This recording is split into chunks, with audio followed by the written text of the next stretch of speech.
namin magpakita ng suporta doon po sa hearing na ito at sa mga witness na mga lumalabas na nagpapatotoo na ang ating Pangulo ay isang drug user. So gusto lang naman natin suportahan itong hearing na ito na para lumabas ang katotohanan. At nagulat nga lang kami kasi kita-kits lang ito kita-kits lang sa Senado, pero naging ganito ang naging outcome. So ito po ay sigaw na po ng taong bayan. At alam naman po natin, huwag na rin po tayo magbulag-bulagan at kung hindi po kayo napapahala ng isang Pangulo natin na nag-govern sa isang bansa gumagamit ng illegal drugs.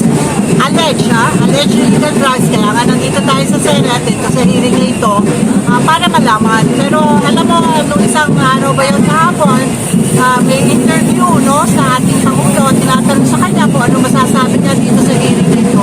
Pinagtawanan lang niya. So sabi ko, bakit hindi niya i-address? It's either he denies or he admits. Pero yung parang pagtawanan niya, ang concern ng mga taong bayan, yan parang parang pangungutya na sa mga taong bayan.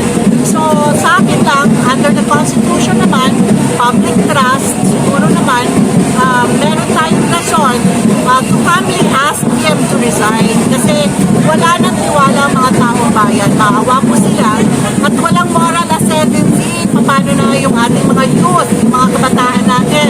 Ano sasabihin na pwede pa lang maging drug addict pero maging Pangulo ng bansa. So hindi magandang